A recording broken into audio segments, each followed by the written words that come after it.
They say money talks, but could Manchester United's financial crown be taken by those noisy neighbours? How will that affect their transfer market pool? This is Good Morning Transfers. Plenty of ways they get involved.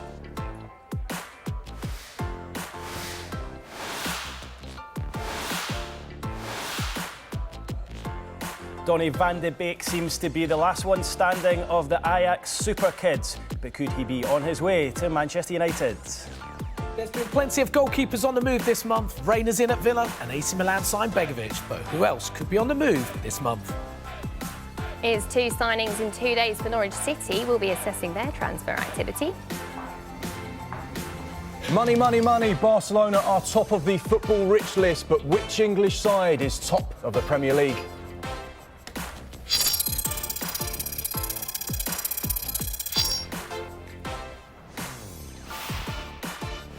A reminder, you can download the latest Transfer Talk podcast right now. It's available for you on iTunes, Spreaker and the Sky Sports website. We're going to get onto Tottenham in just a moment, but a line reaching us in the last 20 minutes or so from Watford. Ignacio Pusetto is having a medical this morning. That deal is expected to be completed today. It is a permanent switch from Udinese.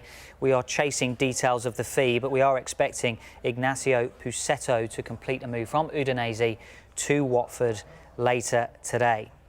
OK, then on to Tottenham. Jose Mourinho is closing in on his first signing as Tottenham head coach. The deal is expected to be completed today for Gedson Fernandes. Finally, Keith, just tell us what the latest is. Yeah, Gedson Fernandes. We've mentioned his name once or twice over the last week. You could say that. Can tell you completed his medical with Spurs yesterday. Personal terms are agreed as well. Formal announcement on what is an 18-month loan for the central midfielder with an option to buy, not an obligation, an option to buy, described by our reporter Dharmesh Sheth last night, who's been across this story from the start. Expected today. So we expect that formal announcement of this 18-month loan expected today. That option to buy that I mentioned set at £56 million. Spurs, of course, as we know, more than anyone else, fended off West Ham and Chelsea. We've been speaking about all three for the last week. Fended off both those clubs to get their man, and that, we are told, is thanks to that higher loan fee for the player. OK, that's our top transfer story today, the fact that Gedson Fernandes closing in on that move to Tottenham Hotspur today. We will keep you across any developments in that. Christian Eriksen, meanwhile, is getting ready to play for Tottenham tonight in what could be his final appearance for the club. Now, Spurs face Middlesbrough in an FA Cup replay. Jose Mourinho spoke in his pre-match news conference and says he knows where Eriksen's future lies. The manager also admitted that his player is underperforming this season. This is what he had to say. If you ask me if I think this is the best Christian Eriksen, I have to be honest and say no. If you ask me the reasons, if I know the reasons, I'm not an idiot. I am in football for many years. I know his future. I think I know. But it's not for me to speak about it. I think it's just for him. In this moment, he's my player, and again, I repeat, we are not in conditions to think that any one of the players that we have available, we don't count on them. We are not many. We need every player. Jose Mourinho speaking there yesterday. What do we make of that then? Essentially, Jose saying that Christian Eriksen is playing out of necessity. Well, if you ask me, it's quite nice to see an honest assessment from Jose, to be honest with you. If you watch the game against Liverpool, Christian Eriksen wasn't at his best. Spurs fans actually jeered him when he came off the pitch, which was probably a bit much for a player who's given so much to the club since 2013. The last 4 seasons, averaging 10+ assists, 8+ goals. He's been an important player for them. Obviously helped them through to their successful run last season, certainly getting to the Champions League final. What was interesting, though, if you ask me if this is the best Christian Eriksen, I have to be honest and say no. Now, that assessment really is quite telling. The fact he seems to know where his future lies, but he's not revealing it right now. But I'm interested about Tottenham fans. I thought it looked like Christian Eriksen had played his last game for Tottenham on the weekend against Liverpool. But for him to say he's going to play again tonight, that's quite surprising for me. I thought maybe that was it for him. And I think I'll be interested to hear what the fans have to say. Get a hashtag in, transfer talk. Should Eriksen continue to play for Tottenham and play tonight as well? Had it been a league match, perhaps not. But I think with it being an FA Cup replay, for Mourinho, it's probably a no-brainer to put someone like him in, because I'd imagine he's going to make changes anyway. But yeah, it would have been really interesting to see if they hadn't had that game this week, whether he would have played him at the weekend or whether it had been a league match tomorrow night. I don't think he would have. Well, the spectre of a move is still obviously hanging over Christian Eriksen at the moment. Where are we at in terms of a potential move for Christian Eriksen? What's the latest on any move away? Well, Inter Milan is the team being mentioned, isn't it? And they don't seem to be going away. We obviously heard a lot about Real Madrid and bigger names, but I think the surprising thing for me is it's Inter Milan. Christian Eriksen is 27 years old, and I think he's been around for so long. I kind of forget that he's still so young. This is probably going to be his biggest contract going into his peak years. You would think if he waited until the end of the season, he would have his pick of clubs right across Europe. So for me, it just doesn't sit right that he's going to Inter Milan. With all due respect to them, that to me looks like, I heard Cavi speaking last night as well, it does seem a little bit like a step down for him if that is where he's to go. And particularly with what Jose was saying, it really feels like he's not going to get much game time between now and the end of the season. So maybe he's in a situation where he's thinking, I'm not going to play as much as I'd like. I'm not going to put myself in the shop window and prove to clubs around Europe that I'm still a top quality player.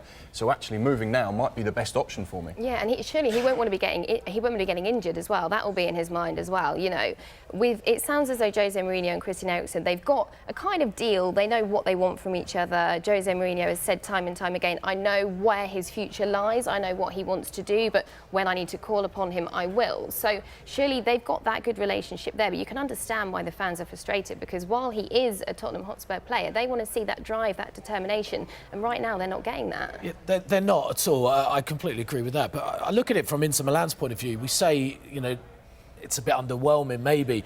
Inter Milan are trying to cut off the bigger moves in the summer. They're trying to say, right, we will pay 20 to 30 million pounds right now just to get him, so that he doesn't have to make that decision in the summer when, as a free agent, 27 years old, the experience he's got, your Real Madrids, your Paris Saint-Germains, your Bayern Munichs, etc., I'm certain will become interested. Yeah. You get the feeling that Tottenham fans want to take the money for him now, but Carve made the point yesterday that actually, if you were to lose out on the money, and he does play in the Champions League and you see Spurs progress further, surely they'd get that money back from that progression anyway. So there is that to take into account as well. You say the Tottenham fans would take money for him. Now, we heard expressions oozing last week saying he would take a bag of peanuts for him right now. Is how poorly that he's playing. But if Inter Milan were to get him, what a coup it is for them to get a player. Put everything else to the side, put previous performances to one side. At 27 years old, Christian Eriksen, who's hungry, having got to the Champions League final and lost out last season, it would be some signing. Not that I wish to disagree ever with you or Carve, but I think there would be a lot of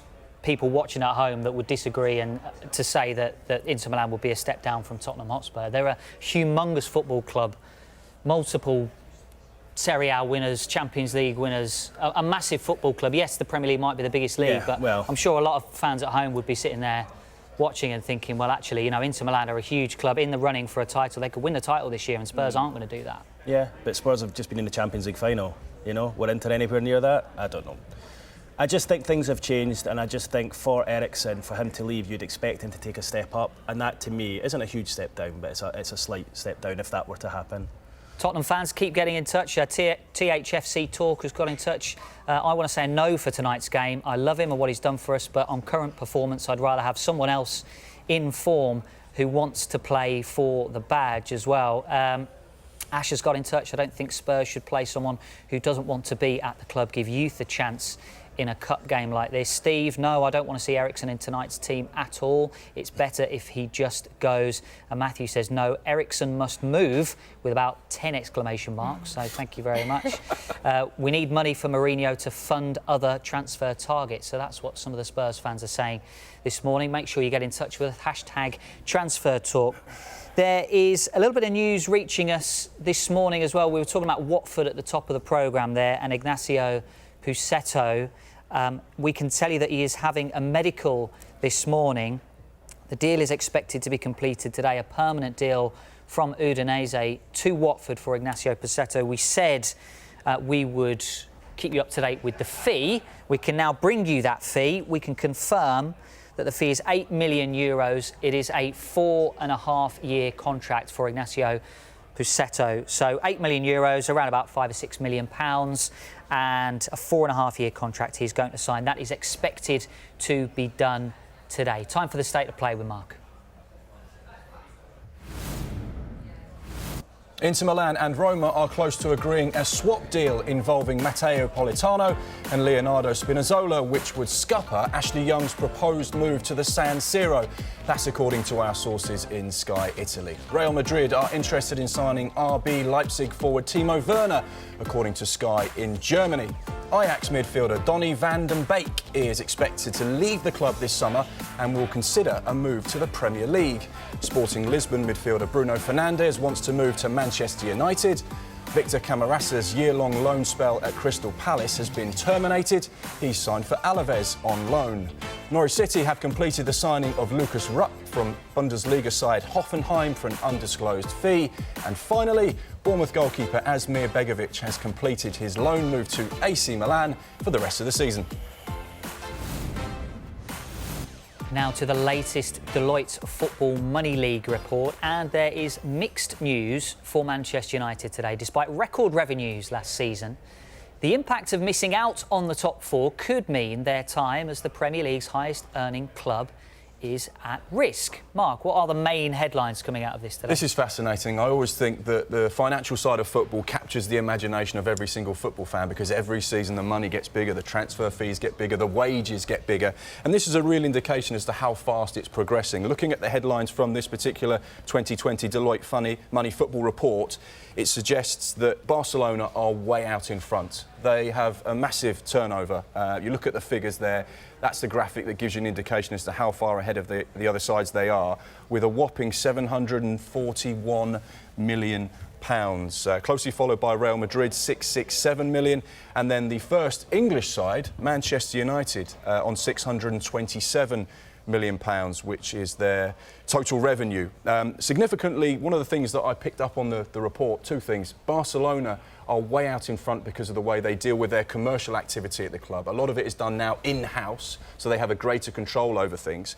But also, at the bottom of this report, it suggests because of the success that Man City and Liverpool have had over the course of the last sort of 12 months, and particularly within the Champions League, they are going to be possibly leapfrogging Manchester United in the 2021 report, which is massive because Manchester United for so long, for so many years, have always been the leaders when it comes to finances, particularly in the Premier League. But what you're seeing is that gap closing. And for Manchester United, you look at their signings over the summer, Harry Maguire, Dan James, Aaron Wan-Bissaka. Is that a move away, potentially, from what they've done in the past in terms of signing big star names? Yeah, that really was. They went for youth, they went for passion, determination, drive. We heard Ole Gunnar Solskjaer talk a lot about the kind of player that they're now trying to attract as he moulds his team moving forward. But traditionally, they have gone for those big name signings. They've had the commercial thoughts in their thoughts as well. And the names that will sell shirts, the likes of Ibrahimovic and, Alexis Sanchez. It seems like they're stepping away from that mould at the minute, but could this change everything? We could be looking at them returning to those kind of big name signings, selling those shirts and thinking of the commercial idea, really. Yeah, and we spoke about Liverpool there, and we've been talking this morning here on Sky Sports News that they now have their own subscription YouTube channel, which is going to be helping them over the next couple of years with more revenue coming into the club. What about clubs in the capital? A new number one, James. Yes, Tottenham fans might not be too impressed with the Christian Eriksen situation, but I tell you what, they're going to be impressed by these figures because they have leapfrogged Chelsea and Arsenal. They're the leading London club, as you can see on their revenue, £459.3 million. Now, a lot of that's obviously attributed to their fantastic run in the Champions League last year, and it just shows how important Champions League football is to these clubs and how important it is if you haven't got it. Look at Arsenal, for example, down to 11th now, out of the top 10, the last two seasons without Champions League football. look, Tottenham fans, you might not be happy with the injury situation, the transfer situation right now, but I'll tell you what, you've got bragging rights right now in London with these figures. Just looking at those figures, Dave, are you still arguing Inter Milan bigger? Oh, how can you? No, I didn't know those were coming up there. It's not all about cash. It's not all about cash in the bank.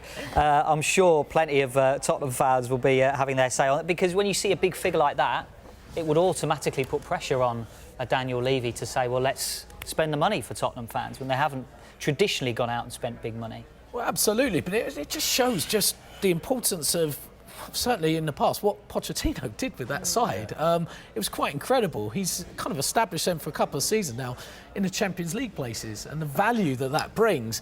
But yes, the pressure is now not only on Daniel Levy, but it's also on Jose Mourinho now. Can he get the club into the top four? Because we've seen what's happened with Arsenal. They've started to slip down those rankings, and that could happen again for Tottenham. It's quite interesting as well when you look at those figures and you look at someone like PSG and the money they spent on Neymar, 200 and plus odd million euros. But you look at their turnover, their income, 560. So they've spent 30% on one player. And when you look at the transfers that go on these days, the biggest players in the world, the top class players, they're all, 100 million plus? So would you spend 15 to 20% of your complete turnover on one player? Well, we know Mourinho would. And that's the Even if balance he that wouldn't. these kind of chairmen, chief execs and owners have got to get right. You know, do we invest a huge chunk of our income on just one player? Very interesting. You can read more about that on skysports.com as well. Really interesting stuff there. Still to come on Good Morning Transfers, we will bring you up to date with some of the deals in the EFL. Plus, will Manchester United target Donny van der Beek? They're heading to the Premier League soon. Stay with us. Under Marcelo Bielsa, Everton have signed defender Jared Branthwaite from Carlisle United for £1 million. The 17-year-old will go into Everton's under-23 squad.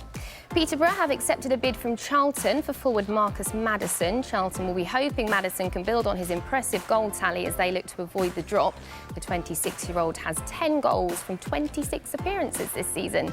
And league leaders West Brom have invited Martin Olsson to train with the squad as they consider making him a short-term offer. That's as they join their push for promotion. Olsson is a free agent after leaving Swansea at the end of last season. Yeah, Marcus Maddison, a real terrific player. If you watch the Christmas special, we featured him in our EFL Christmas special as one to watch in this January transfer window. So now looks like he's edging closer to his move. Now, he's one of the most wanted players in this transfer window. So is Donny van der Beek heading to the Premier League, or is he going to go elsewhere? James can bring us up to speed. Well, he's expected to leave the club this summer and will consider a move to the Premier League. He said he's open to a transfer to the Premier League should a formal offer be made. His representatives have actually been talking with a scout from the Netherlands team over his best move, but discussions have yet to take place with Manchester United or any other Premier League club.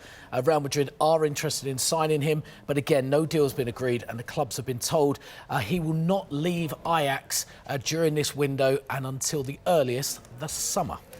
Well, we have got some of the reasons really on a graphic as to why some of the big clubs across Europe are looking at Donny van der Beek. 164 games, 39 goals, 31 assists so far. But you look at the players who have left Ajax over the last 2 to 3 years. Why hasn't Donny van der Beek got that move yet? Well, I think, Dave, in essence, that is exactly what it is. I think those three duels that they had coming through at the one time, through the youth academy, Matthijs de Ligt, of course, who went to Juventus, Frenkie de Jong, who went to Barcelona, I think they were just desperate to hold on to one of them. And for Van de Beek, he's the one that's hung around. But I mean, you look at de Ligt at Juventus, out of the team just now. Perhaps Van de Beek did the right thing by hanging around and getting a little bit more experience. There's also, you saw on the graphic there, the amount of goals and assists. This is a man who's played holding midfield. He's played in the 8. He's played in the 10. I think he's actually played centre forward as well, so I don't think he's actually found, or they have found his best position right now. And I know over in Holland there are actually some question marks, not just to his best position, but whether he is in fact the class of of a Real Madrid or a Manchester United, and they feel he might just be the level just below that, maybe an Inter Milan or something like that. But yeah, there are question marks over his best position. There are question marks over his quality. Obviously, he is very top quality, but whether he is at the highest level, and I think that is why he is the one of the three that has stayed so far. He tends to be a top side's plan B a lot of the time as well. And seems a bit unfair, doesn't it? I know, but it's just the way it is at the minute. I mean, we know he wants to move to the Premier League, but does he want to continue his development at Ajax, see if he can reach that another level so he becomes that plan A? He said, he wants to stay there at the minute, but he wouldn't rule out a move in future, definitely. He's a player who's won the Ajax Star of the Future award. Now, there you go. That is, he's in esteemed company there. Matthijs de Ligt, Christian Eriksen, Wesley Sneijder, Rafael van der Vaart have all won that award. So, and you mentioned there his different positions. Has that worked against him, do we think? The fact that he can play a 6, an 8 or at 10, has that worked against him? He's not nailed down that position? You see that happen quite a lot, don't you? A certain player who will go in and are happy to play in any position, a manager's dream. I'm not sure whether that is the situation with him. I know he has predominantly played in the 8, but obviously since those two have left and since Ajax have kind of evolved over the last couple of years, he's had to drop into that holding midfield, or as I say, in the Champions League, played up front. But yeah, he's still scored crucial goals. He's a man for the big occasion. I just think, you have to wonder where he's going to go next. But you have to say that as a transfer, you would fully expect to go through in the summer. And given what he said there as well, he's actually even mentioned Real Madrid and Manchester United in his quotes. He says, these reports about Real Madrid or Manchester United are a good sign, but it's not important now. That would indicate to me he's here January, he'll be gone in the summer.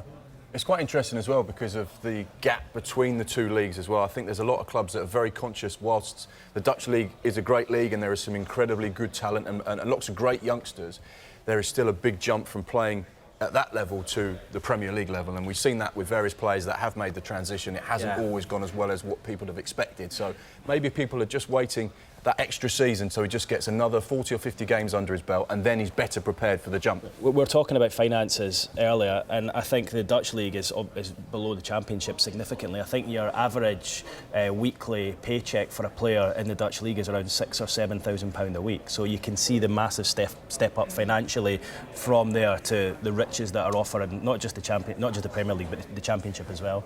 Again, you talk about revenue and money. We were talking about that just earlier as well. Ajax not in the Champions League now after missing out in the group stages. That's going to affect them financially, and the money's not big in Holland like it is in the Premier League, and in the summer it'll be a perfect time to cash in on probably their top player right now, to be honest. Well, make sure you get your views in. Use the hashtag #TransferTalk at Sky Sports News at DatBoyCebu with reference to Manchester United. Said the player we need is Timo Werner. United should sign 2 midfielders and a striker. Well, stay tuned because we are going to talk about Timo Werner a little bit later on. Make sure you get your questions and comments in. Also, keep your eye on that side of the screen because we'll have some tweets revolving around there. So keep your eye out. You might see yourself on there. OK, Aston Villa have signed goalkeeper Pepe Reina on a loan deal from AC Milan until the end of the season. He joins Donny Drinkwater as their second signing of this January window. Now, Villa wanted experience, didn't they? And you can't get much more experience than Pepe Reina. A World Cup winner. He made 394 appearances for Liverpool, and as you say, they wanted experience. They've got that. They're in a bit of a sticky situation, aren't they, at the moment, Aston Villa? They have dropped down into the relegation zone, spending obviously more than £100 million back in summer, but it hasn't really gone their way over recent weeks. The defence actually looks quite good. It's actually up front that they've been struggling. Obviously, the huge injury to Wesley. They'll definitely be in for a striker, maybe even in for 2. So for some might say it comes as a surprise that they've gone after a goalkeeper because they've actually got more goalkeepers than they've got midfielders at the minute. They've got a fair amount of goalkeepers, but obviously they had the experience in Tom Heaton. They got him in from Burnley, but he was injured against Burnley, actually, ironically, on New Year's Day, and that's going to keep him out for the rest of the season. So they then had Oyan Nyland, Jed Steers injured at the moment as well. So they have got a lot of injury problems in the goalkeeping department. So it makes sense that they would want that experience. And yeah, as I say, he'll be playing with a great defence. So hopefully this is a good signing for Aston Villa, and you can't get more experience than that. Could you play one of them up front? Might need to. Try. Might need to. Yeah. He's got some incredible, an incredible record, Pepe Reina. 573 games, concedes less than a goal a game, 200 and 32 clean Wow. sheets in his career. How Villa could do with some of those clean sheets at the moment. Absolutely. And do you know what's important about Aston Villa and in this January transfer window? They've got 2 players in early. We've seen it's been a slow start to the window. Not too many Premier League sides have gone out and got players in, but they've gone and got Drinkwater, they've gone and got Reina, 2 players with a good level of experience, nice and early in the window. It means that those games towards the end of January, they've already spent that time at the training ground. They've already bedded into the squad. They've already understood what Dean Smith wants from them as players at Aston Villa, and that's key. Yeah, now the hard part though. Getting in a striker. I mean, that is... Or two. Maybe even 3. Yeah. I mean, I couldn't believe it when I looked at their team at the weekend in a defeat to Manchester City. And obviously Wesley's out, and I looked at the team and they had El Ghazi starting up front, and you're thinking, where are all the other strikers? I can't believe that they don't have any in resource on the bench to come on. The hardest problem they're going to have is actually getting one not just in the door, but one with Premier League experience as well, because it's so crucial. It's such a short period now, 5 months. And for Aston Villa, I can imagine... I'm going to ask you, Dave, you might be a little bit concerned right now, not only the sitting in the relegation zone, the amount of money that was spent in the summer. Hate to say it, but repeat it again, what happened with Fulham last year. Don't say the word. I have to say, I'm so sorry. I knew it. It's on my notes, do not say Fulham. But how do you feel about that? You know, they're going out recruiting again, bringing more and more players in. Is that the answer? Well, it's a club I know well, and in the summer they had to replace the players that left over the summer. There were more than 10 players that left the club either from being sold or the end of their contract, and they brought in 12 over the summer. So they had to replace those players. As we know, Wesley is out injured, Jonathan Kodjia is out of favour at the moment, and Keenan Davis is coming back from injury. I know the club are working day and night to try and get the striker in, but as we've been saying, the problem is the closer you get to January the 31st, the harder it's going to be to get players in. And let's not forget, Villa have vital fixtures coming up against Brighton and Watford. You would expect a response from the defeat by Manchester City over the weekend, but it's going to be very, very difficult to get a striker in now who's going to be up to speed by those 2 games. And, of course, there's a cup semi-final coming as well. But it seems to be quite calm at Villa Park as well. They don't seem to be panicking. They're backing Dean Smith. They've obviously got vast amounts of experience with Richard O'Kelly and John Terry in the backroom staff as well. And it seems like the fans are fairly sort of settled. Obviously, of course, they want more points on the board. They want to do better.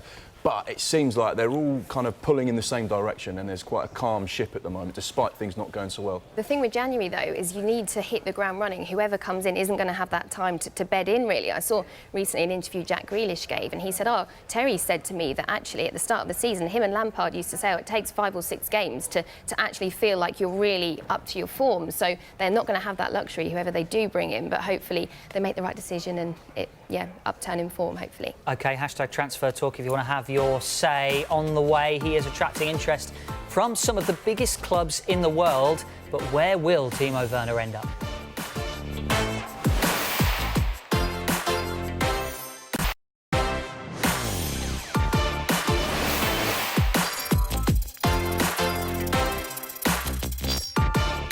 Yeah, welcome back. And now one thing we've noticed on Good Morning Transfers is a number of goalkeepers on the move this month, and experienced ones at that. Of course, we told you yesterday of Asmir Begovic's move to AC Milan on loan for the remainder of the season. Milan needed a keeper after Aston Villa took the veteran, as we said earlier, Pepe Reina, off their hands on a similar loan deal until the summer, following that season-ending injury to Tom Heaton. Reina now, as we say, completed his move to Aston Villa yesterday, just as Bournemouth's shot-stopper switch to Italy was being confirmed. We're also aware of West Ham's issues in the goalkeeping department, even before Lucas Fabianski's injury at Bramall Lane on Friday night. David Moyes was in the market for some experience between the sticks. Now, we've been telling you they've agreed a fee of £4 million with Middlesbrough for the Republic of Ireland #1 Darren Randolph, but the 32-year-old has spent the last week trying to prove that his thigh injury is not hampering his ability to kick the ball. The Middlesbrough manager, Jonathan Woodgate, interesting to hear him yesterday, labelled it as the longest medical in history. So those three have all gone through, but are we close to any more? What about these three? These have all been linked with moves away from the respective clubs this month. Former England number one Joe Hart is another that could be on the move. Hart is out of favour at Burnley, having made just 2 appearances, both in the cup competition this season. It's been reported that the 32-year-old wants to get out, understandably, for some game time. Now, Jack Butland's name has been linked with a move away from Stoke ever since they were relegated a year and a half ago. A second season in the Championship, you would say, with struggling Stoke, probably wasn't how the former England goalkeeper had planned his future. And Cardiff, Neil Etheridge, off the back of that terrific season on a personal level for Cardiff last year, has been mentioned in the same breath as West Ham as well. Cardiff boss Neil Harris feels his form, Etheridge's form, has dipped as a result, and he was left on the bench for that Welsh derby against Swansea at the weekend. So let's talk about goalkeepers once more. Yeah, Neil Harris has said he wants one of his senior goalkeepers to leave the club before the end of the transfer window, so we might end up seeing Neil Etheridge on the move before January the 31st. I guess, is this because teams now want 2 strong goalkeepers rather than a more defined number 1 and number 2? Yeah, I think it's so difficult because every player wants to be playing week in, week out. But for goalkeepers, only one can play at the one time. But obviously, you see that teams nowadays, they want 2 first-choice goalkeepers in their squad. We've seen from the likes of Liverpool, Adrian, he was thrown into the first team with injury. They're so close to being in that starting lineup that nowadays you do need you need good backup goalkeepers. And we've seen it at Aston Villa, we've seen it at the likes of West Ham. Fabianski's injury caused all manner of problem. They were absolutely flying. And then you see Roberto come in and chipping in a few goals, David Martin. So, yeah, you do need a very good backup goalkeeper, and you're seeing all teams doing that now. It's quite interesting as well, actually, because of the changing face of goalkeepers over the last few years, because they are now classed as almost outfield players. They have to kick, they have to play from the back, they have to be much better with their feet. It seems they're picking up more injuries because their kind of role has changed. Well, it's interesting that we talk about Randolph there, and that is his injury. Yeah. Eye injury from kicking the ball and probably having to launch it 2/3 of the pitch up right into the winger's feet. And yeah, that is, and maybe that's an issue for them in terms of injuries and the fact that they need to have not just a shot stopper, but someone who can do the whole game. And it's really hard for a goalkeeper to know that they're just going to be sitting on the bench most of the season, but actually they're only 1 injury away from being thrown in. So yeah, it's an interesting position to play, and I think some goalkeepers, I don't know how they do it. It's a tough one, isn't it? I mean, you look at, I'm going to pick out one of the players that you talked about, Jack Butland. Now, he's linked to a move, I think, almost every transfer window, certainly for the past 3-4 windows, possibly.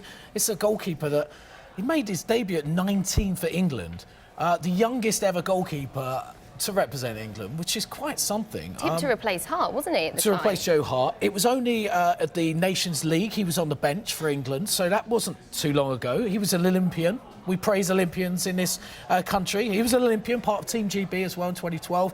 But it's just, since the relegation, it's almost like his performance has dropped off a lot. He actually got dropped this year for part of the season as well. He's getting back to his best a little bit, back in the side again now, but at Stoke City, they've got a relegation battle in the Championship. He's desperate for a move away from that club. And you don't turn into a bad goalkeeper overnight. It seems like with Jack Butland, he's the kind of goalie that is just crying out for a new challenge, and hopefully for him he gets it. We wait to see whether any of those goalkeepers do make a move before the end of this transfer window. Now, Chelsea supporters have been getting in touch with us most days because they want their club to sign Timo Werner. We know Chelsea are after a striker today. Lots of Chelsea fans asking for Timo Werner from RB Leipzig. It seems La Liga might be where he ends up, with Real Madrid interested in signing the forward. Keith, what are the details on this? Yeah, Sky in Germany delivering this news to us. They're saying, as you say, Dave, Real Madrid interested in signing the RB Leipzig forward. 23-year-old signed a new deal with them in August 2019, I think it is. So he's under contract until 2023. And of course, remember, Leipzig leading the way in the Bundesliga. Now, last year, their sporting director said that Werner would not be leaving the club in the immediate future. That amid interest from Liverpool and Manchester United at the time. He said that Timo just extended his contract with us recently, as I say, back in August of last year. We're not thinking about letting him go at all. So he said that just, 6 weeks ago. And of course, Werner is a goal machine, isn't he? 18 goals and 6 assists in just 17 games this season. I think sort of the biggest surprise with him is that he's kind of stayed around for so long. But you would think he's another one, like Van de Beek, that could be on the move in the summer, and there's interest throughout Europe in this guy. There's always talk of a release clause with Timo Werner. Lots of speculation about a release clause, but we have something a little bit, I'm going to say more definitive, but then as you'll explain, it's not that definitive, this release clause, is it? A pressure on me to define it right. OK. So what we understand, that's probably the best way of saying it, is that there's a £30 million release, 30 million euros release clause, which is staggeringly low for a player of his quality. But we do understand that there's add-ons to that would go up to 60 million euros as a release clause, which is, I guess, becoming more reasonable. However, this is a 23-year-old German international goal machine at 23 to potentially for a club to pay 60 million euros. That to me is an absolute steal, and I cannot believe other clubs, Premier League clubs, League clubs, the biggest clubs around the world are not going in for this player. But I know for a fact he will not leave RB Leipzig this season. They're pushing for the Bundesliga title. But in the summer, I expect him to be a name on Good Morning Transfers and Transfer Talk pretty much every single day. James, you have to think that's down to the player, though. He probably wants to win the title there, doesn't he? Yeah, I mean, the last thing, if you're leading the way, listen, let's take money aside. If you're with a team who are leading the way in the Bundesliga, you're a German international, you want to win that title with him, don't you? And he knows. Then move on. Yeah, and then move on once you've won it. Why leave now, halfway through the season? And plus, moving in January is so difficult as well for players, particularly if you're moving to another country. You're settled with your family, your house. Then you're into a hotel. You're meeting new players. It's a new language. It's a new culture. And to do that in January and start playing immediately is a huge challenge. Yeah. And that's why a lot of the big players prefer to move in the summer. But I think a lot of moves start happening now. Things start happening in January. The ball starts rolling. The dialogue starts happening, and then with a view to the summer. I know certainly plenty of Manchester United fans would love United as well to sign Timo Werner. I think Chucky's got in touch with our conversation earlier just about Donny van der Beek. He was saying with regards to us actually signing him, I'm not confident. This looks like a repeat of last time. The same account saying it's a done deal. Apart from one account I do trust has said he's there for the taking. It's all down to United. Well, we'll wait and see, won't we? We know, we can tell you that he's interested in a move in the summer. Nathan saying United need to get Bruno done.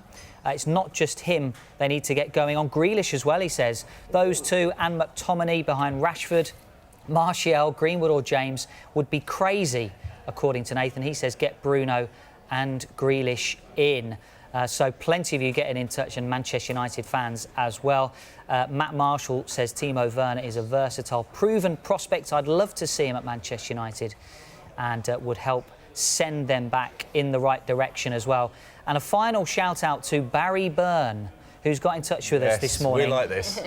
He has sent us a lovely picture, so thank you, Barry. He said, this was the caption, me and Kian waiting for Sky Sports News to break Fernandes to Manchester United deal. Come on, please. And he's got the praying emoji, and he sent us a lovely picture of his baby son, Kian, who actually remarkably looks riveted by Keith Downey in the background there, which is, aren't we all? is rather unusual for many people at home there.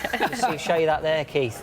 Looking good in the background there. Yeah, so thank you very much. That's about right, yeah. Thank you very much to Barry for getting in touch with us for that one. Don't forget to download the latest episode of the Transfer Talk podcast. It's available on iTunes and Spreaker. Next up on Good Morning Transfers is Ashley Young's move away from Old Trafford in doubt. We'll have the latest for you.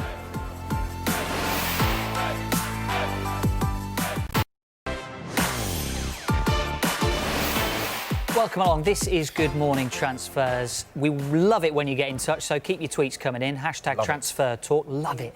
Love it. Callum is a Spurs fan. He's got in touch to say Tottenham need to hurry up and finalise this deal for Gedson Fernandes. And then he says they need to sign a CDM, an RB and a striker, and will be at title challenging level. Not asking for much there, Callum, are you? It slightly goes against what Jamie Carragher was saying on Super Sunday as well, saying Spurs need 4 to 5 signings just to get back to where you were under Mauricio Pochettino. Another Tottenham fan, Chris, has got in touch saying, I just want Tottenham to sell the dead weight. He says we need to get rid of Eriksen. We've fallen so far behind the rest compared to last season. We can buy at least 3 decent players with the cash. Levy needs to realise the players we have are not good enough. And one final one on Manchester United. Asador has got in touch to say Manchester United signing Bruno Fernandes would be a great coup. Still think the defence needs to be looked into and improved. The problem is which defenders are available to get. Exactly. It's very difficult in this January transfer window. We're going to be talking to Ole Gunnar Solskjaer at 10 a.m. That's 8 minutes' time you're going to hear from the Manchester United manager. I'm sure we're going to ask him about Ashley Young's move to Inter Milan, because it looks like it could now be in the balance, and it's all down to an injury to a Roma player. Mark, just explain the background to this. I'll try my best, because this is quite complicated, but it certainly looks like Ashley Young's move to Italy has been scuppered. Inter Milan and Roma are close to agreeing a swap deal involving Matteo Politano and Leonardo Spinazzola, which basically would rule out Ashley Young moving from Manchester United in January. That's according to our sources in Sky Italy. Roma have been forced to act on the transfer market after Nicolo Zaniolo ruptured his ACL in the 2-1 defeat to Juventus on Sunday night, and have now set their eyes on Politano. So that's basically the deal that is a chain effect on Ashley Young. Inter Milan have been looking for a left fullback and were in talks with Manchester United's Ashley Young, who we know turned down a contract offer from the Old Trafford club because he felt that his chances playing at the club were restricted because of the strength in depth they have in both fullback positions. So he rejected that deal, hoping that he'd get his move to Inter Milan. Now that Inter Milan have turned their attention to Roma, it seems that Ashley Young's deal is off the table and he's no longer required in Italy. I mean, how destabilising is this for Ashley Young? You know, we had Justin Hoyt on, the former Arsenal defender, earlier in the window. He spoke so eloquently about how deals with agents and agents telling you you're going to move and then it not happening.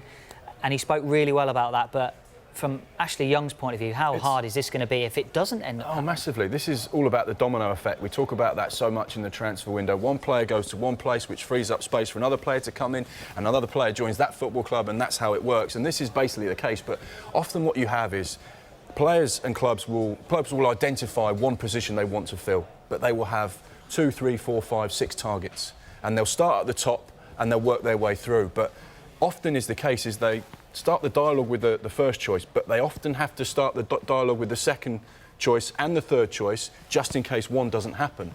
But at what point do they go and action the player they want to bring in? And that's what sort of happened here. Ashley Young's been caught in this sort of revolving door, and it's just happened that he's getting out at the wrong side because someone else is getting out at the Inter Milan side. And he'll be hoping he has options as well, because it's clear he really wants the minutes and he's not going to get them this season under Ole Gunnar Solskjaer. Obviously, Aaron Wan-Bissaka's come in and he's cemented his spot at right back. You've got Luke Shaw at left back, Brandon Williams doing really well as well. So he's coming towards the twilight of his career, but he's going to want playing time. He won't want it to end like this, will he? Yeah, and sometimes in the media you'll hear, certainly when we talk about it, you'll hear about the second choice or the third choice before the first choice, because that one's sometimes kept under wraps. So I think in this situation, I'm not saying that Ashley Young isn't the first choice, but you kind of... You are. Yeah. I mean, you kind of feel... Do I feel sorry for a Premier League footballer?